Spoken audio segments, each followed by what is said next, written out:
I wanna talk to you. I wanna talk to you. Vérifiez son en DG. En forme, en forme, en forme DG. Nous Manhattan là, pas un Freddy n'a bien passé. Mise en ordre, mise en ordre, mise en ordre pour Prince Haïti. Mise en ordre. Autant de voix. Autant mise en ordre. Autant de sommes là. Mise en ordre, mise en ordre, mise en ordre pour Prince Haïti. Mise en ordre et New York appel. Mise en ordre New York appel. Mise en ordre New York appel. Mise en ordre New York appel. Mise en ordre. Mise en ordre, mise en ordre. Mise en ordre, mise en ordre, mise en ordre, New York appel. Mise en ordre, New York appel, mise en ordre, New York appel. Mise en ordre, l'éclair, pas trop fort, il pas trop bas. Il pas trop fort, il pas trop bas, mise en ordre, New York appel. C'est normal. Eh bien, ok, qui ça qui a passé dans la télévision là actuellement? Ok, qui est mise au près qui a passé?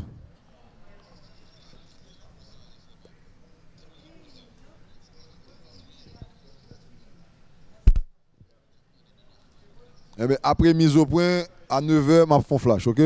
Après mise au point, à 9h, je fais flash. Tendez pas, bon, c'est pas point, après mise au point, à 9h, je fais flash. Tendez, combien? Combien? Comment qualité est? Clair, clair, clair? Comment image est? Ou clair? Hein? Ouais, nous ouais, qui ça? Ou- Oui, nous allons baisser le vote. Pas inquiète, pas inquiète. C'est son a testé, c'est son a testé. C'est dans le syndicat nous pour aller, nous avons testé son avant d'aller dans le syndicat. Vous comprenez? Oui, nous allons dans le syndicat et puis année prochaine. Hein?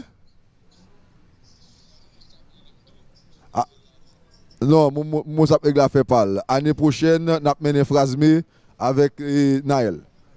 Nous avons mené phrase Marie-Jo. Parce que, non, pas l'année prochaine, dans 3 ans encore. Là, voilà ça pour pouvoir.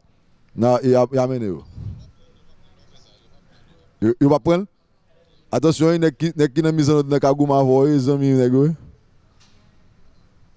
Eh bien, allez, nos frères. Quittez audio à chita en dedans, pour 9 heures.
Organisation Nations Unies dans New York.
Téléspectateurs, téléspectatrices, Télévision Nationale d'Haïti, bonjour, c'est un plaisir pour nous avec vous.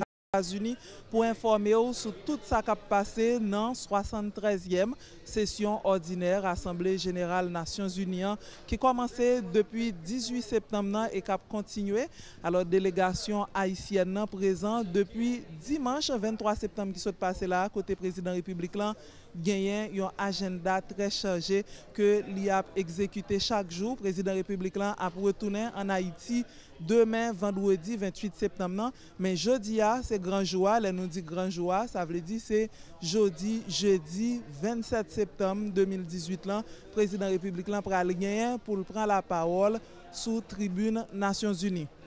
Le président République là, jeudi, a parlé parmi 38 présidents qui ont pour prendre la parole pour journée et le président République là a dans première partie journée parce que journée a deux parties là-dedans, une première partie président a parlé, une deuxième partie président et premier ministre a continué faire débat, continuer présenter pays, présenter discours sous tribune Nations Unies.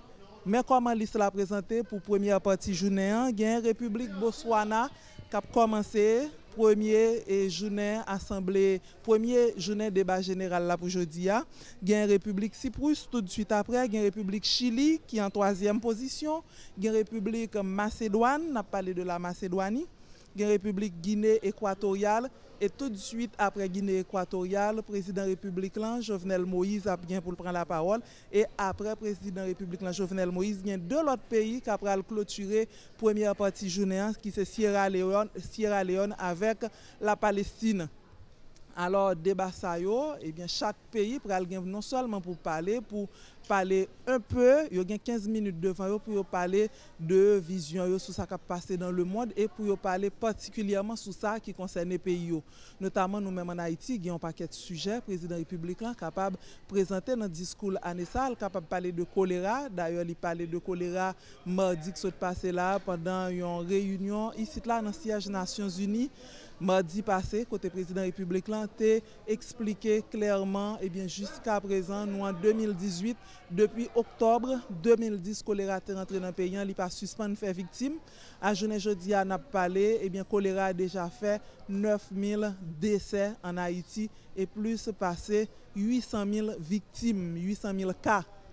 Donc, le président républicain a expliqué ça, c'est un gros problème pour la politique santé en Haïti. Et le président républicain a dit pour Haïti, tu as plus ou moins fait des préventions ou bien mettre des mécanismes en place pour éradiquer le choléra en Haïti. Il faut que Haïti a disposé d'une enveloppe pour PPT 390 millions de dollars américains pour arriver journée jeudi à 2022.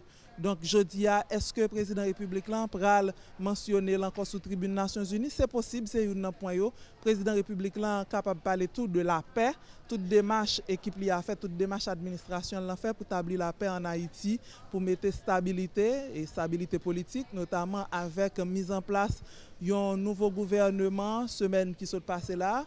Le président républicain est capable de parler tout de stratégie li mettait en place là et qui c'est pilier gouvernement là, pilier administration là, qui c'est caravane changement. Le président républicain est capable de parler de efforts fait tout sous question réchauffement climatique là, qui genre fait qui mesure Haïti prend pour réduire conséquences réchauffement climatique là en Haïti. Donc en gros, C'est ça qui va le faire essentiel journée et n'a rappelé rapidement président République t'a doué rencontrer la presse nationale dans New York jeudi a un petit temps après intervention sur tribune Nations Unies. Donc n'a suivre agenda pas à pas.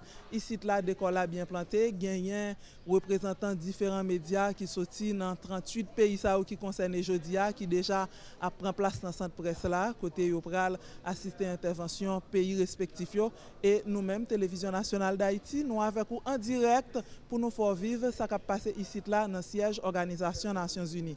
Nous dit tout le monde qui t'a suivre nous merci pour attention yo. Nous là avec vous au fur et à mesure nous venir avec toute information qui concerne gros activité ça qui a déroulé année ça sous thème Nations Unies qui sont capable de plus efficace par rapport à l'autre pays qui sont pour le plus efficace chaque année qui vient dans le monde là.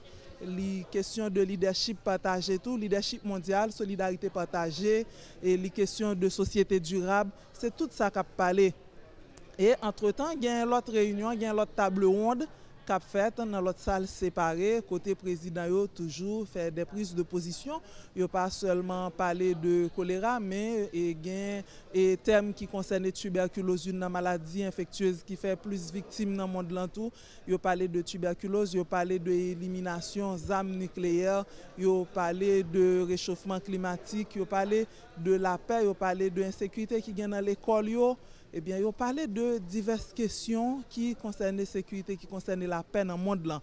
En gros, c'est ça qui fait essentielle information qui entoure 73e session ordinaire Assemblée Générale Nations Unies. Nous-mêmes, nous là, nous avons bon informé avec vous, Sabine Jean-Etienne, et puis équipe technique Télévision Nationale d'Haïti.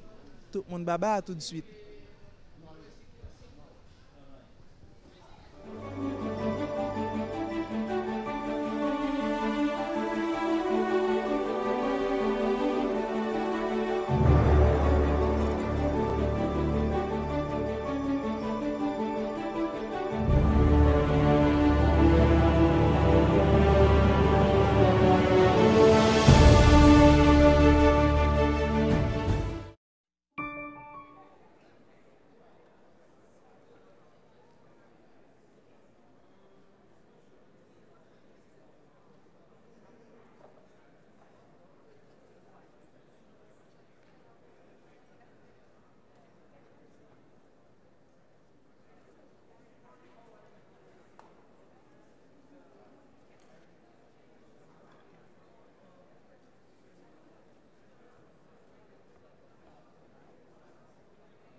The 10th plenary meeting of the General Assembly is called to order.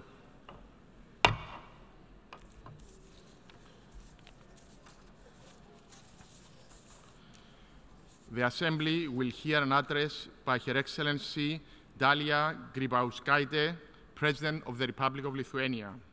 I request protocol to escort Her Excellency.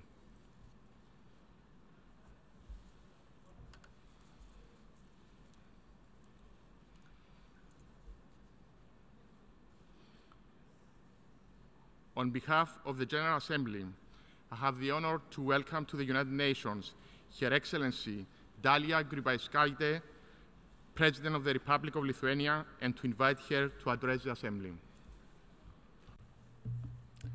Good morning, everybody. Ladies and gentlemen, this November, the world will remember 100 years since the end of the First World War. It caused the fall of empires and opened a window for small nations in Europe, including Lithuania, to achieve their dream to live independent and free, enjoying their cultures and traditions. To prevent such war from even happening again, multilateral institutions were created to safeguard political independence and territorial integrity. Yet, then the world faced its next big crisis. These institutions failed to act and remained powerless bystanders as humanity plunged into another world war. Today we wish to think that our multilateral institutions, including United Nations, are strong enough to take stand against aggression and disregard of international rule. But sometimes, reality tells a different story. We see the world that is more fractured and institutions that are crumbling instead of sheltering us from the use of force and economic storms.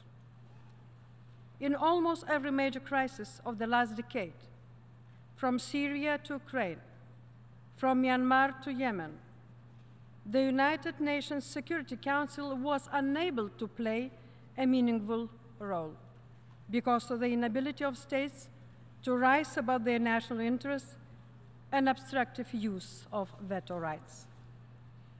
Organizations created to abolish weapons of mass destruction are toothless against dictators who develop nuclear arms and use chemical weapons on civilians. As the tide begins to turn for the global economy, the World Trade Organization is starting to face paralysis. Rising global tensions in trade could wipe away our achievements in sustainable development and poverty reduction. At the same time, we must recognize that our institutions are not perfect. They can be bureaucratic, wasteful, and unaccountable. But it was us, the member states, who created them. So it is only up to us to improve and adapt them to new realities. Before we seek to destroy multilateral institutions, commitments, or agreements, we must clearly know what we want to build instead. Otherwise, we will end up living on a pile of ruins. We cannot reject globalization because fighting it will only make us poorer. In the last 25 years, free trade gave more than 1 billion people an opportunity to escape extreme poverty. However, globalization also has dark sides, which must be confronted by acting against exclusion, inequality, and falling labor standards. But we cannot let the voices of nationalism and division win over dialogue and cooperation. On all major challenges, terrorism, climate change, and achieving women empowerment, there is simply no alternative to work together. So far, we have been too quiet, too passive, and too ignorant. We must stop taking an easy way out, only blaming institutions for our political or domestic failures. We must recognize that we, the member states, have the power and the resources to enable the United Nations to stand up for peace and freedom, equality and humanity. Because we are the United Nations. So let's take opportunity and responsibility for our future, empowering the United Nations to act. Thank you for attention.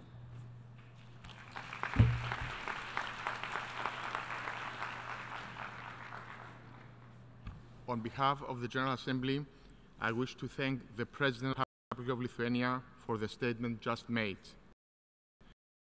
May I request representatives to remain seated while we greet the head of state.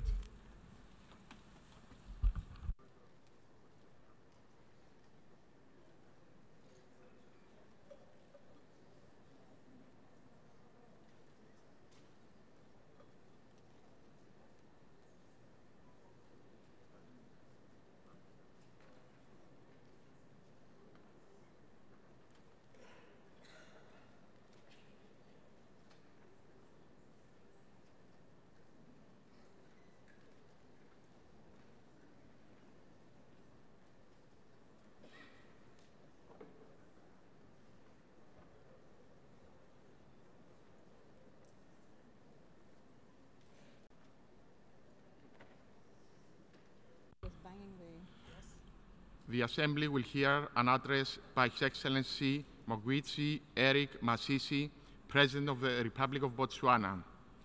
I request protocol to escort His Excellency.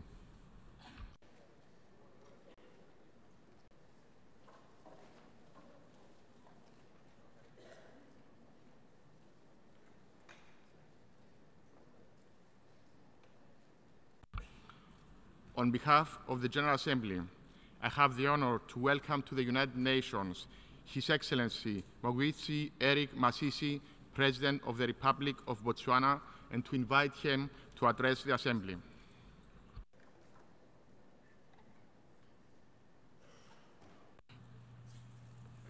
Mr. President, Excellencies, distinguished ladies and gentlemen, it is indeed an honor and privilege for me to address the General Assembly for the first time in my capacity as a President of the Republic of Botswana, after assuming office on 1st April of this year. I succeeded former President, Lieutenant General Dr. Seretse Ian Khama, who retired at the end of his term of office. This was the 5th time that Botswana witnessed a smooth transfer of power since her independence in 1966. Allow me to join other delegations in paying tribute to the former Secretary General of the UN, Mr. Kofi Annan, who passed away on the 18th of August, 2018. Mr. Annan will be remembered as an international statesman, an icon who devoted his entire life towards serving humanity. Mr. President, let me also join other delegations in congratulating you on your election as President of the 73rd session of the United Nations General Assembly. It is particularly noteworthy that the President of the General Assembly is a lady this time, who's held in this esteemed position since the founding of she's the 4th woman who's held in a high position since the founding of our world body 73 years ago, and the first woman from the Latin America and Caribbean region. I'd like to assure you of the full support and cooperation of my delegation as you discharge your mandate and wish you success. Let me also seize this opportunity to thank His Excellency Mr. Lajak, who competently presided over the deliberations of the 72nd session last year. I also wish to thank our Secretary General, His Excellency Mr. Guterres, for his outstanding leadership and stewardship of this organization. I wish to principally commend him for the reforms that he has initiated, which are aimed at improving the effectiveness and efficiency of the United Nations. Mr. President, my delegation welcomes the theme of the General Assembly debate of the 73rd session of the UN General Assembly, namely making the United Nations relevant to all people, global leadership and shared responsibilities for peaceful, equitable, and sustainable societies. We are particularly pleased to note that it builds on last year's theme, which focused on people and also emphasized the nexus between peace and a deficit and a decent life for all on the planet. This evidently shows the United Nations' steadfast commitment to ensuring sustainable development for all. Clearly, the principle of leaving no one behind should remain our long-term aspiration. This is a clarion call for us to end extreme poverty and ensure provision of quality education, healthcare, infrastructure, housing, and employment for all. Mr. President, I am pleased that the SDGs report of 2018 indicates that more people are living healthier lives than it was the case a decade ago. That notwithstanding, we should be reminded that much more still needs to be done to achieve prosperity for all. This is in view of the fact that an estimated 783 million people live in extreme poverty and 2.3 billion people still lack access to basic level of sanitation services, while 4 billion people are without social protection. It is therefore apparent that none of us, whether big or small, can overcome these gigantic development challenges alone. Consequently, we need to act together to strengthen multilateralism as well as to honor and implement commitments made by the General Assembly and global partnerships for sustainable development. It is also imperative that the global community should continue to support individual countries given their unique development challenges. For instance, while Botswana is classified as an upper middle income country, it is still confronted by many development challenges comparable to that of the less developed countries. However, we are reassured by the words of the UN Secretary General, who, when he opined that the United Nations, and I quote, stands ready to work with all member states to make the Sustainable Development Goals a reality for everyone, everywhere, close quote. In view of the development challenges facing my country, I wish to reiterate our appeal for continued support in human capital, infrastructure, and capacity development for the private sector and technology transfer. Mr. President, on sustainable development, Botswana reaffirms a commitment to the implementation of the 2030 Agenda for Sustainable Development. To this end, we have aligned our National Vision 2036 to this global agenda. At the regional level, we are also pleased that the African Union Agenda 2063 and the Southern Africa Development Community Integration Agenda is aligned to the 2030 Agenda for Sustainable Development. What is common about these development agendas is that they are both aimed at eradicating poverty and creating inclusive, prosperous, and peaceful societies. In this respect, we are pleased to note that extreme poverty continues to decline globally, even though we still have a long way to go, given that 35% of the African population, or a whopping 395 million people, still live in abject poverty. As we begin the third year of the implementation of the 2030 Agenda for Sustainable Development, my government remains steadfast in her resolve to improve the material and social well-being of our population. Our National Development Agenda places people, planet, prosperity, peace, and partnership at the heart of sustainable development.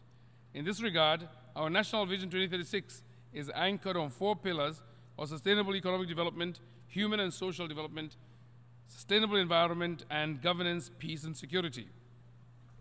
In addition, we have 6 national priorities that are aligned to our national vision pillars, namely developing diversified sources of economic growth, human capital development, social development, sustainable use of natural resources, consolidation of good governance, and strengthening of national security and implementation of an effective M&E system. In this way, our sustainable development pathway strikes a balance between social, human, economic, environmental, and governance dimensions. The implementation of National Vision 2036 and the 11th National Development Plan is underpinned by a robust monitoring and evaluation system to ensure effective delivery of goals and our aspirations. Additionally, we have established a National Steering Committee to effectively coordinate implementation and to monitor the SDGs. We have also developed Botswana's SDGs Roadmap, a guide to implementation of SDG goals, covering the period 2017 to 2036. Mr. President, my government has adopted a comprehensive and inclusive approach to the implementation of the monitoring of Sustainable Development Goals. This was aimed at ensuring broad ownership and leadership at local, community, and national levels to break silos across the development spectrum through forging strategic partnerships between government, academia, civil society organizations, community-based organizations, development partners, private sector, non-state actors, and the UN system. In pursuit of these goals and aspirations, we have prioritized economic diversification, sustainable economic growth, employment creation, and investment in human capital for building a prosperous and inclusive society. In particular, focus is on our young people, who constitute 60% of the population of Botswana. To this end, our ultimate goal is to attain universal access to pre-primary, primary, and secondary education. We are also expanding access to tertiary, technical and vocational education and training. In addition, we are developing a national employment policy whose objectives are to assist Botswana to achieve gainful and productive employment and decent work for all. Above all, the government of Botswana has developed several policies, programs, and strategies such as the Economic Diversification Drive, Citizen Economic Empowerment Policy, Youth Empowerment Scheme, and the Youth Development Fund to support sustainable economic development and employment creation. To ensure that development is a benefit for all, my government continues to make substantial investments in the provision of healthcare, decent housing and shelter, through interventions such as the Treat All strategy, prevention of mother-to-child transmission of HIV, self-help housing scheme, and destitute housing program. Additionally, the government provides social protection to vulnerable groups such as children, youth, young persons, persons living with disabilities, and the elderly through the out-of-school children policy, orphan care program, and the old age pension scheme. Other development interventions aimed at increasing access to economic and social opportunities include poverty eradication, women and youth empowerment, and national policy on gender and development. Furthermore, we have prioritized investments in research and development, science, technology, and innovation in order to transform Botswana into a high-income status nation and knowledge-based economy. Investment in information, communication, technology is undertaken to promote growth and economic diversification and to support e-government services and innovation in the economy. Mr. President, we note that the implementation of the ambitious 2030 Agenda for Sustainable Development faces immense resource and capacity constraints. In this respect, we welcome the efforts of the UN to address these challenges through the adoption of General Assembly Resolution 72/279 on responding to the United Nations Development System in May this year. This resolution is vital in that it aims to support countries in their efforts to implement the 2030 Agenda for Sustainable Development. It is our firm conviction that strengthened United Nations country teams and reinvigorated resident coordinator systems will contribute significantly to the achievement of the SDGs. Equally, Botswana welcomes the signing of the African Union United Nations Framework for the implementation of Agenda 2063 and Agenda 2030 to ensure effective coordination, execution, monitoring, and reporting on these two instruments. This coordination will hopefully ensure that there is no duplication of efforts, thus allowing for the effective use of already limited resources. On human rights, Mr. President, Botswana remains committed to the promotion and protection of human rights, democracy, good governance, and the rule of law, which are critical to sustainable development, prosperity, and a peaceful society. In this connection, we continue to support efforts to fight impunity and the principle of responsibility to protect populations from atrocities such as genocide, war crimes, ethnic cleansing, and crimes against humanity. In this regard, we reaffirm our full support of the United Nations Human Rights Council and the International Criminal Court. This year, the ICC achieved a milestone when it commemorated the 20th anniversary of the adoption of the Rome Statutes that founded this court. Since its formation in 2002, the International Criminal Court has contributed significantly to the strengthening of the international criminal justice system through prosecution of grave international crimes. On international peace and security, Botswana remains deeply concerned about the protracted conflicts in Afghanistan, in Mali, South Sudan, Syria, and Yemen. It is estimated that over the past decade, violent conflicts have led to forced displacement of over 68.5 million people. Studies show that conflicts contribute to the rise in slums, hunger, and food insecurity, thereby worsening any humanitarian crisis. We therefore urge all parties to the conflicts to uphold their obligation to protect civilians and humanitarian personnel in accordance with international human rights and humanitarian law. We also wish to stress that dialogue and peaceful resolution of conflicts are critical to the maintenance of international peace and security. Mr. President, we wish to commend the SG for initiating reforms in the peace and security pillar aimed at strengthening the United Nations capacities in conflict prevention and resolution, mediation, peacekeeping, peacemaking, post-conflict reconstruction and development, peace building, and sustaining peace.